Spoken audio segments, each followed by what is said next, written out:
돌아보며 반갑게 인사하겠습니다. 우리에게 좋은 일이 일어나고 있습니다.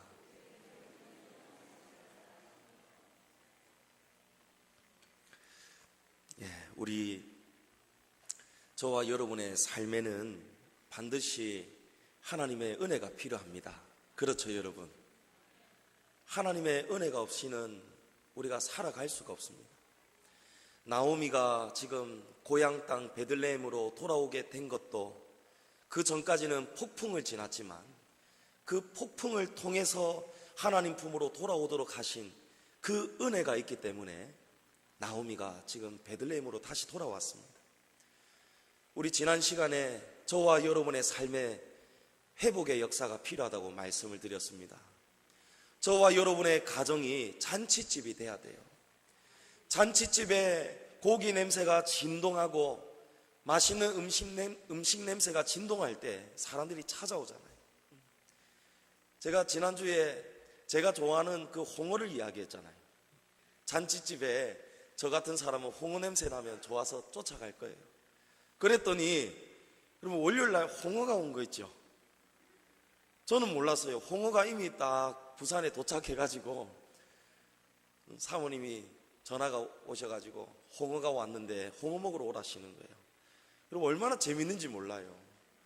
근데 필요할 때에 우리에게 필요한 것을 주시는 것, 하나님이 주시는 것, 여러분 그게 은혜더라고요.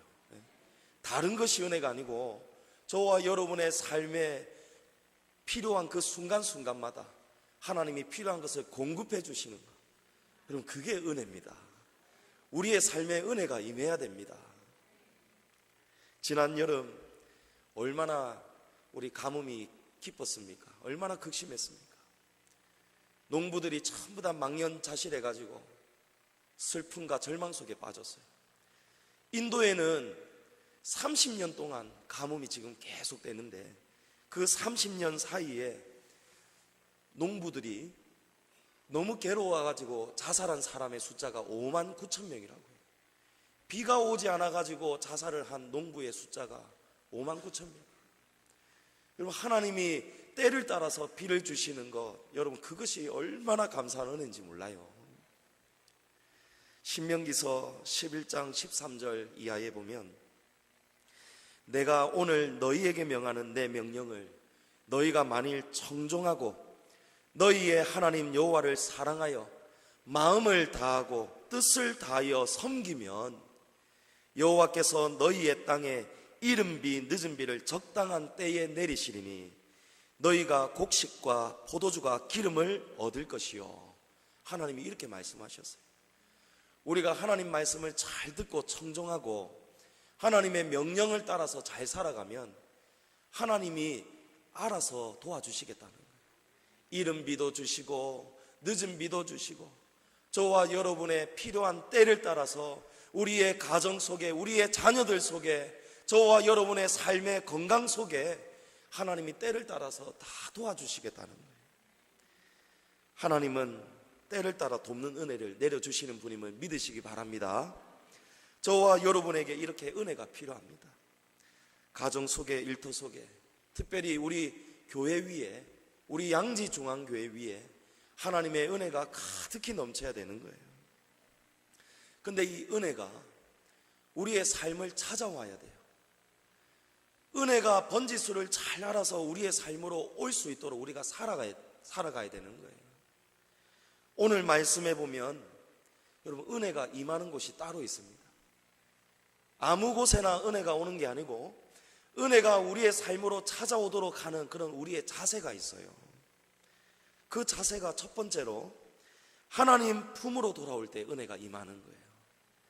한번 따라 합시다. 하나님 품으로 우리가 돌아올 때 은혜가 임합니다. 우리가 하나님 품을 떠나는 순간은 안전할 수가 없습니다. 탕자가 잘 살려고 떠났잖아요. 근데 탕자가 나중에 죽게 생겼어요. 죽게 되니까 죽더라도 아버지 집에 돌아가서 죽어야겠다. 탕자에게 그런 마음이 찾아오는 거예요. 하나님 아버지의 품을 떠나면 우리에게 은혜가 임할 수가 없습니다. 그래서 하나님이 우리를 돌아오라고 채찍을 드시는 거예요. 그 채찍이 여러분 하나님 사랑이지요. 하나님 품으로 돌아와야 은혜가 임하기 때문에 하나님이 우리를 부르시는 거예요. 그래서 이때 우리가 하나님 앞에 매맞을 때, 하나님의 사랑의 매를 맞을 때에 우리가 하나님을 오해하면 안 됩니다. 하나님은 우리에게 징계하시는 것이 목적이 아니고 우리에게 희망을 주시고 우리에게 소망을 주시는 것이 하나님이 목적이라고 말씀하십니다. 예레미야서 29장 11절에 너희를 향한 나의 생각을 내가 아나니 평안이요 재앙이 아니니라, 너희에게 미래와 희망을 주는 것이니라. 하나님이 이렇게 말씀하십니다. 이 말씀은 바벨론 포로 생활을 하고 있는 이스라엘 백성들에게 예레미야 선지자를 통해서 주시는 하나님의 말씀이에요. 하나님이 하시는 말씀이 너희가 내가 정한 이 70년이 다 차고 나면 돌아올 것이다. 이 70년은 내가 너희를 괴롭히려고 주는 70년이 아니고 내가 너희에게 미래와 희망을 주는 것이라고 하나님이 말씀하시는 거예요. 그래서 하나님은요, 우리를 돌아오라는, 하루라도 속히 하나님 품으로 돌아오라고 부르시는 거예요. 우리가 빨리 돌아오지 않으니까 하나님이 70년 동안 이스라엘을 바벨론 포로로 맡기시지 않습니까? 사랑하는 성도 여러분, 우리 빨리 돌아와야 됩니다. 우리가 하나님 품 안에 있다면 더 깊은 하나님 품으로 들어가야 되고 다시는 떠나지 말아야 됩니다.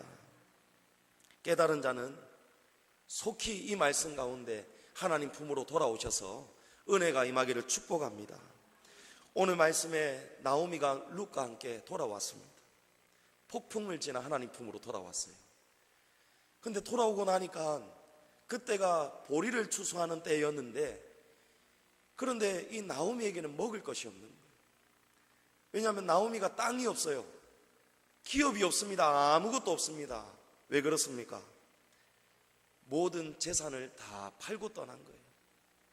하나님 품을 떠나려고, 그 땅을 떠나려고 다 정리했어요. 땅도 팔았고 집도 팔았고 가재도구 살림살이 다 팔았어요. 그래서 꿈을 안고 그 돈을 가지고 이제 멀리 모압 땅을 찾아갔지 않습니까? 1장 21절 말씀해 보면 내가 풍족하게 나갔더니 여호와께서 내게 비어 돌아오게 하셨다, 이렇게 말씀하죠. 나오미가 나갈 때에는 풍족하게 나간 거예요. 살림살이 다 팔았어요. 그러니까 자신이 있으니까 떠나지 않았겠습니까? 자신이 있으니까, 수중에 돈이 있으니까 떠나 사는 거예요. 근데 하나님 품을 떠나니까 은혜가 끊기는 거예요. 하나님 품 안에 은혜가 임하는데 하나님 품을 떠나니까 은혜가 끊겨버리고, 하나님을 떠나니까 사기도 당하게 되고 손해도 보게 되고, 남편이 죽을 병에 걸렸을 때에, 두 아들이 죽게 생겼을 때에 남아있는 재산 여기저기 의원 찾아다니면서 얼마나 많은 돈을 썼겠습니까? 하나님 말씀이 지금 우리에게 세세하게 안 알려주어도 우리가 충분히 짐작할 수 있지 않습니까? 돈 다 잃어버렸어요. 이제 빈손이 되는 거예요. 빈손이 되어 돌아왔어요. 근데 여러분, 빈손이 아니었어요.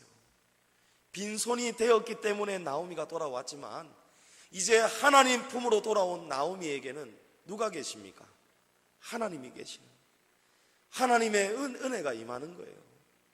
하나님 품 안에 돌아오기만 하면 여러분, 빈손이라도 그때부터는 하나님이 책임져 주시는 거예요. 오늘 읽은 1절 말씀에 하나님이 도울 사람을 만나게 하십니다. 누구를 만나게 하십니까? 누가 지금 예비되어 있습니까? 유력한 자 보아스가 있어요. 근데 나오미는 보아스의 존재를 모르고 있어요. 근데 하나님이 때가 되면 만나게 하시는 거예요. 우리가 필요할 때에 하나님이 우리가 찾지 못하고 알지 못하는 사람도 만나게 하시는 거예요. 여러분 주변에도 분명히 여러분을 돕는 사람들이 있을 겁니다. 하나님의 은혜인 줄을 믿으시기 바랍니다. 여러분, 제게도 하나님이 얼마나 야무지게 저를 도울 수 있는 분들을 만나게 하셨는지 몰라요. 첫째는 부모님 잘 만난 거. 얼마나 잘 만났는지 부모님이 어린 시절 봐주는 게 없습니다. 두 분이서 바톤을 바꾸시면서 저를 야무지게 매를 드시잖아요. 제가 그 매를 맞고 자랐기 때문에 이 정도라도 지금 사람이 된 거예요. 여러분, 그거 하나님이 도울 사람 붙이시는 거예요. 제가 집사람 얼마나 잘 만났습니까? 얼마나 야무집니까? 제가 면도할 때에 이 쉐이빙 폼 크림이 필요한데 제가 그전까지는 건식으로 그냥 면도를 했거든요. 근데 그냥 건식으로 하니까 피부도 상하고 안 좋은 것 같아가지고 어느 순간 면도하다가 여기 비누칠을 해봐야겠다 하고 방수가 되니까 면도를 해봤더니 좋아지는 거예요. 그래서 집사람 마트 갔을 때 전화를 해서 여보, 나 이런 거 있으면 좀 사다 줄래요? 하니까 전화가 왔어요. 여보, 이런 게 있는데 금액이 6,000원이네요 하는 거예요. 예, 사주세요 이러는데 나중에 또 전화가 와요. 여보, 기다리세요 하는 거예요. 똑같은 제품 인터넷에 3,000원에 판다는 거예요. 아직까지 그 제품이 오질 않고 있어요. 그 삶을 통해서 하나님이 저를 기다리게 만드시는 거예요. 나올 때마다 엘리베이터 앞에서 기다려도 오지 않는 당신, 나오다가도 또 들어가가지고 뭘 또 입고 나서 또 들어가고 또 들어가고, 아파트 22층인데 놓쳐버리면은 잡고 있다가 밑에 무서운 아저씨 타보십시오. 얼마나 무섭습니까? 놓쳐버리는 거예요. 근데 그 순간을 통해서 하나님이 저를 만들어 주시더라고요. 기다리게 하시더라고요. 여러분, 이것이 은혜입니다. 도울 사람을 만나도록 하시는 것이 하나님의 은혜입니다. 여러분, 그걸 느낄 수 있어야 돼요. 그게 영성입니다. 똑같은 일을 겪어도, 똑같은 사물을 보아도 하나하나 하나님을 발견하는 것, 여러분, 그게 은혜예요. 하나님 앞에 그냥 무심코 그냥 웃자고 했던 홍어 이야기가 그 다음날 홍어가 진짜 도착했을 때에 남들은 별거 아니라 생각할지 몰라도 제게는 홍어를 주시는 하나님이 얼마나 감사한지 모르는 거예요. 그럼 그 하나님 하나하나 만나보십시오. 깨달아 보십시오. 사는 것이 얼마나 재밌는지 몰라요. 여러분, 하나님이 지금도 우리 가운데 계시잖아요. 여러분, 그 은혜를 누리시기를 바랍니다. 다 잃어버렸지만 하나님은 룻을 도울 사람을 예배하고 계셨더라고요. 우리 양지중앙교회도 지난 세월, 여러분 이 유리창 간증 많이 들으셨잖아요. 이게 원래 하나인데 이 유리창이 지금 두꺼운 유리 페어글라스가 지금 하나 더 떼진 상태예요. 우리가 금요일마다 너무 뜨겁게 부르짖으니까 아주 오래전 이야기입니다. 이 주민이 칼을 들고 찾아오는 거예요. 시끄럽다고. 경찰이 또 찾아오는 거예요. 한 번 더 주민신고 들어오면 이제는 목사님 수갑 채워서 가겠다는 거예요. 그런데 그때 우리 기도하는 분이 목사님에게, 목사님, 하나님이 우리 교회에 건축하는 집사님을 보내주신답니다, 이러는 거예요. 여러분, 하나님 정말 살아계시죠? 어떤 신학자는 하나님의 계시는 끝이 났다. 왜냐하면 하나님이 이 66권에 필요한 말씀을 다 주셨기 때문에 소위 말하는 직통계시, 하나님이 우리에게 기도하는 가운데 주시는 말씀, 그거를 완전히 거부하는 사람이 있어요. 저는 직통계시, 순간순간 하나님하고 늘 대화하고 사는 거, 이거는 조금 저는 위험하다고 생각해요. 그거는 분명히 우리가 하나님 앞에, 말씀 앞에 기도하는 가운데 영분별을 해야 됩니다. 그러나 하나님은 때에 따라서 필요할 때에는 꿈으로도 주시고 말씀을 주시는 거예요. 진짜 한 달 뒤에 건축하는 집사님이 오시는 거 있죠. 그 집사님이 오자마자 교회에 이런 형편을 하시고, 그분이 교회가 부탁한 것도 아닌데도 등록도 안 한 분이 이 모든 공사를 다 해주셨어요. 하나님이 필요할 때 도울 사람을 보내시고 만나게 하십니다. 언제 은혜가 임합니까? 하나님 품 안에 있을 때. 우리가 하나님 품 안에 머물 때에 하나님이 때를 따라 돕는 은혜를 주시는 거예요. 그래서 여러분, 하나님 품 안에 머물러야 되는 거예요. 둘째로, 우리가 적극적이고 긍정적인 삶을 살아갈 때 은혜가 임하게 됩니다. 다시 한번 따라합니다. 적극적이고 긍정적인 삶을 살아갈 때 하나님 은혜가 임합니다. 여러분, 2절에 보면 나오미와 룻이 근심 가운데 있어요. 베들레헴에 돌아왔는데 먹을 게 없어요. 땅 다 팔았잖아요, 그죠? 아무 기업이 없는 거예요. 그때 근심 가운데 있을 때에 룻이 어떤 생각을 가지고 있죠? 어머니, 제가 밖에 나가서 내가 누구에게 은혜를 입으면 그를 따라서 이삭을 주워 오겠습니다, 이렇게 이야기하는. 그래서 나오미가 마음 아프고 이 며느리 보기 민망하고 미안함에도 먹고 살아야 하니까 룻을 보내는 거예요. 그래, 며느리야, 나가서 은혜를 입게 된다면 이삭을 좀 주워 오너라, 이러고 보내는 거예요. 당시에 고아와 가부는요, 율법 중에 합법적으로 이삭을 주울 수 있는 법이 있었어요. 하나님께서 사람들에게, 하나님 백성들에게 너희가 밭에서 이삭을, 그 보리를 추수할 때에 다 거두지 말라고 했어요. 떨어진 이삭은 줍지 말라고 말씀하셨어요. 그런데 룻의 경우는 좀 달라요.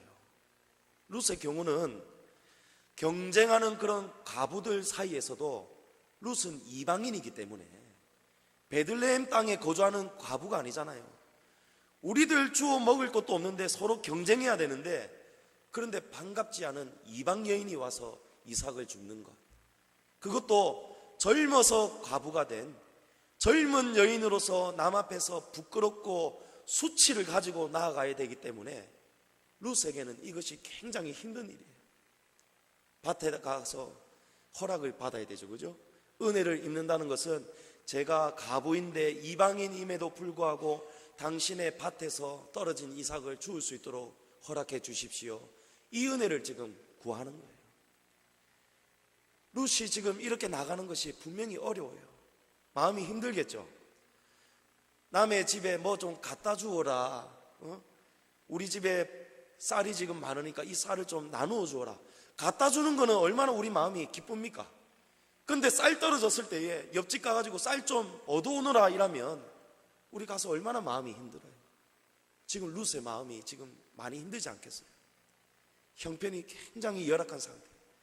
그런데 룻은 생각이 그렇지가 않아요. 먹고 살아야겠으니까 적극적으로 움직이는 거예요. 가만히 있지 않는 거예요. 그리고 제가 이방 여인임에도 불구하고 분명히 누군가가 제게 은혜를 줄 수도 있지 않겠습니까? 은혜를 얻을 수 있지 않겠습니까? 사고가 다르죠. 긍정적인 생각을 가지고 있는 거예요.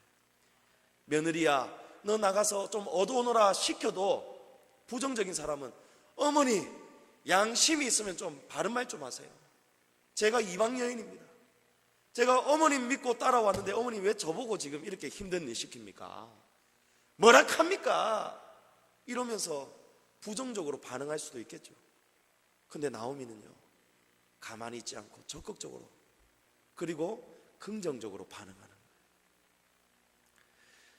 우리가 하나님 품에 거할 때, 여러분, 은혜가 우리 안에 임했을 때, 우리가 성령 충만하다고 말할 때에, 그렇다면은 그 사람은 하나님 앞에서 오히려 더 적극적으로 살게 돼요. 성령 충만, 은혜가 역사하는 사람은요, 가만히 있지 않습니다. 생각이 바뀝니다. 적극적으로 바뀌게 됩니다. 우리가 하나님 품에 거할 때 하나님은 우리에게 분명히 은혜를 주시는데, 어떻게 은혜를 주시느냐? 여러분, 사람을 붙이신다고 했죠. 사람을 만나게 하신다고 했죠. 그 사람을 만나려면 나가야 되는 거예요.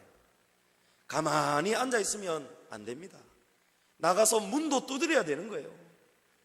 한밤중에 친구의 집을 찾아가서 떡을 달라고 두드리잖아요.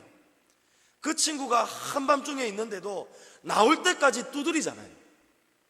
안면 몰수하고 부끄러움도 있을 수도 있지만 필요한 것을 얻기 위해서 적극적으로 끝까지 두드리는 그 마음, 여러분, 그 자세가 필요한 거예요.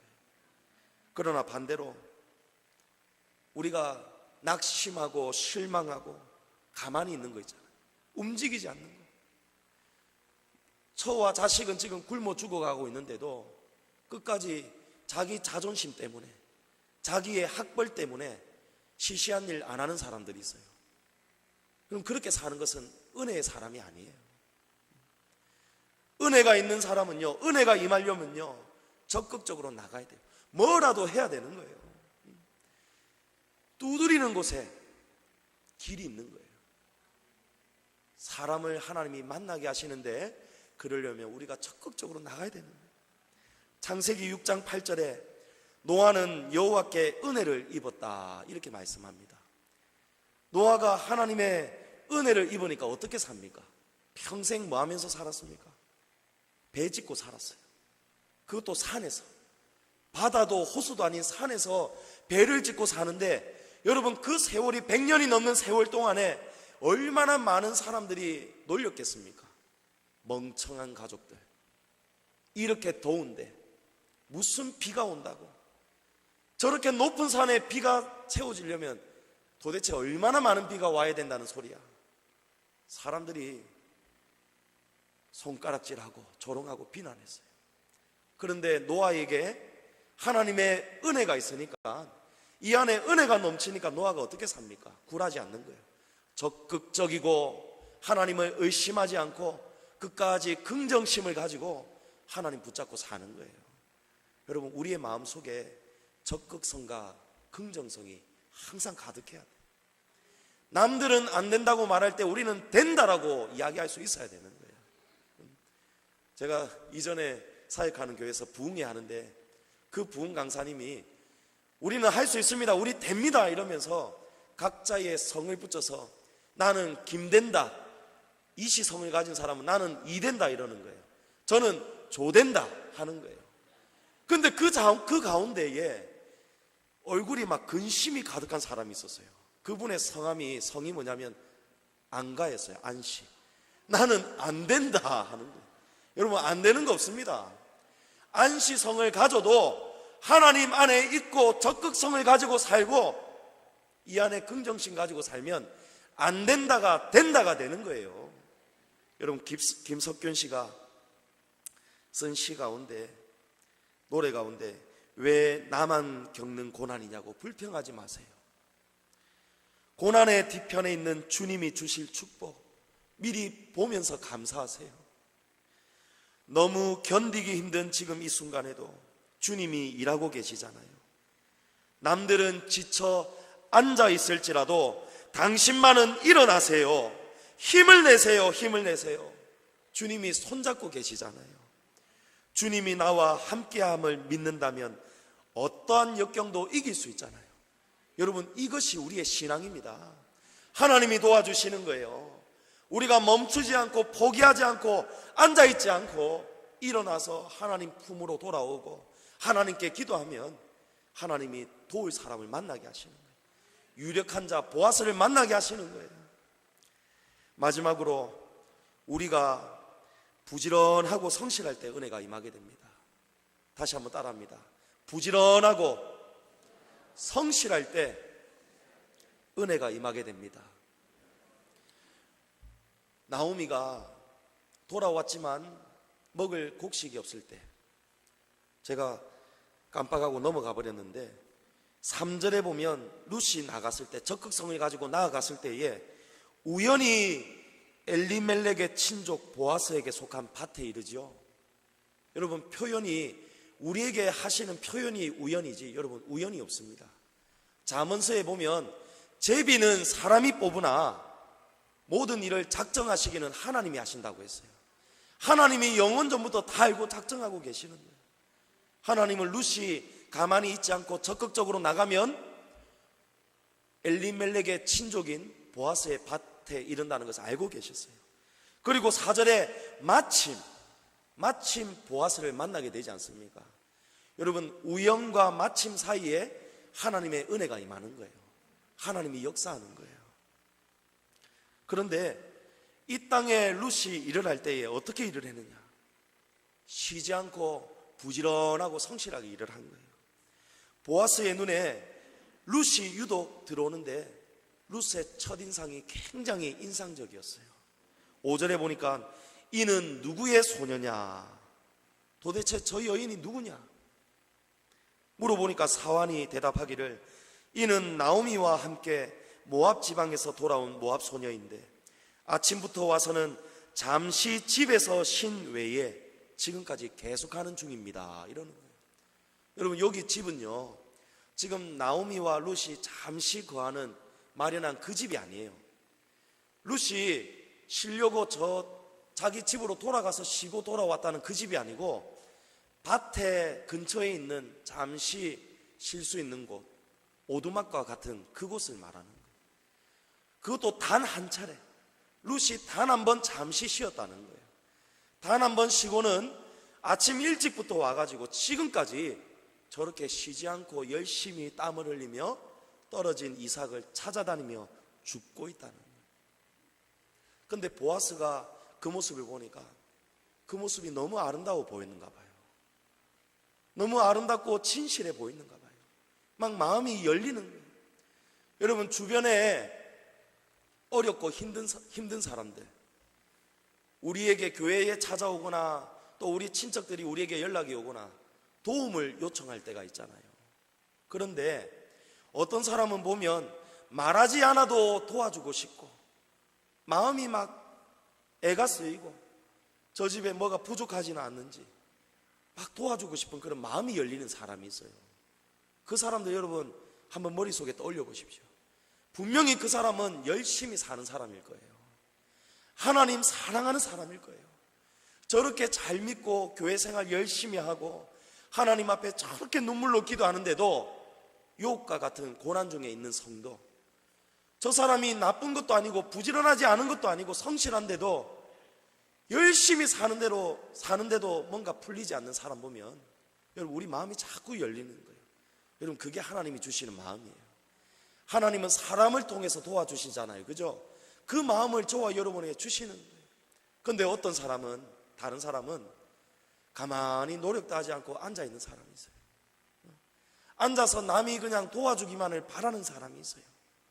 일을 맡겨도 성실하지 않고 게으름 피우고 잔머리 굴리고 노력하지 않는 사람이 있어요.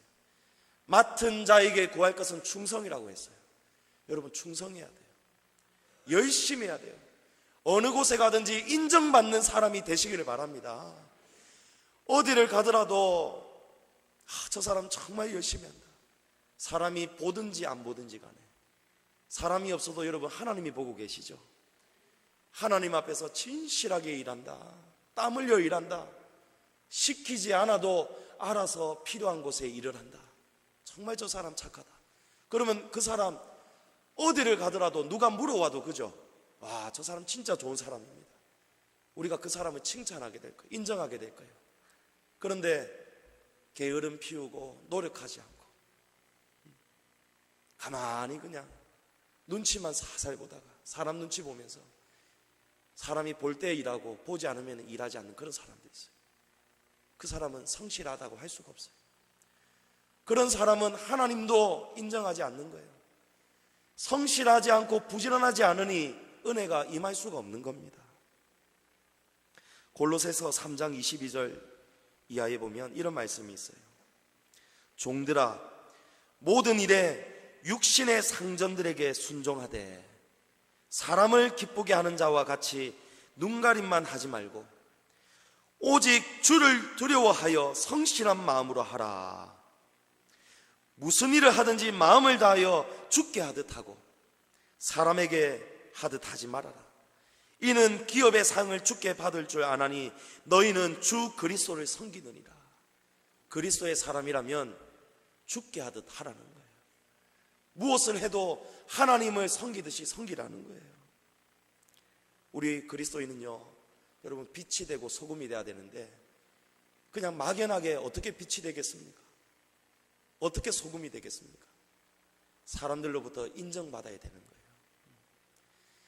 하나님 앞에도 인정받아야 되지만 하나님을 믿는 우리의 모습이 진실하고 충성하고 부지런하고 성실할 때 우리가 가는 곳마다 환영을 받고 사람들에게 인정받는 거예요. 그 사람들이 저와 여러분의 모습을 보고 우리가 믿는 하나님을 믿게 된다는 거예요. 그래서 우리의 삶이 회복돼야 되는 거예요. 여러분 부지런해야 됩니다. 부지런하지 않다면 오늘 이 말씀 듣고 여러분 결단해야 돼요. 우리가 부지런해지고 우리가 변하고 우리의 삶을 대하는 자세, 삶을 살아가는 자세가 적극적이게 되고 긍정적이게 되고 부지런하게 되고 성실하게 될 때에 여러분 은혜가 임하는 거예요. 지성이면 감천이잖아요. 우리가 적극적으로 부지런하게 살 때 하나님도 감동하시는 거예요. 내가 도와주어야겠다. 내가 도와줘야겠다. 사랑하는 성도 여러분, 우리의 신앙생활도 성실해야 돼요. 우리의 신앙도 뜨거워야 돼요. 신앙생활 부지런하게 하는 성도들, 집이 멀어도 상관이 없어요. 퇴근해도 피곤해도 상관이 없어요. 하나님 앞에서 적극적으로 내가 죽더라도 하나님 아버지 집에 가야지. 왜냐하면 이곳이 여러분 삶에서도 하나님이 만나주시지만 하나님의 말씀에 보면 우리에게 모이기를 힘쓰라는 거예요. 그래서 하나님이 우리에게 주신 공동체가 교회 아닙니까? 교회 가운데 하나님이 역사하시는 거예요. 그래서 여러분 새벽에도 가능하시면 나오시고, 수요일에도, 금요일에도, 주일 오전에도, 오후에도 여러분 시간마다 부지런하고 성실하게 신앙생활도 임해야 되는 거예요. 오늘 우리가 은혜가 임하는 곳을 나누었습니다. 첫 번째가 어떤 곳이죠? 하나님 품 안으로 돌아올 때 그곳에 하나님의 은혜가 임합니다. 두 번째가 적극적이고 긍정적으로 살 때 하나님의 은혜가 임합니다. 마지막으로 부지런하고 성실한 사람, 성실한 곳에 하나님의 은혜가 임합니다. 여러분 중요한 세 가지의 법칙을 여러분 꼭 기억하시고, 오늘 나오미가 하나님 앞에서 룻과 함께 이렇게 살아갈 때에 유력한 자 보아스를 만나게 되는 것처럼 보아스의 마음이 감동이 일어나서 룻에게 너 내일도 그 다음 날도 다른 곳에 가지 말고 여기 와서 보리를 주어라 하는 것처럼 여러분 그런 넘치는 은혜가, 하나님이 공급해 주시는 넘치는 은혜가 저와 여러분의 삶 가운데, 여러분의 가정 가운데, 직장 가운데, 우리 교회 가운데 풍성하게 임하시기를 주님의 이름으로 축복합니다.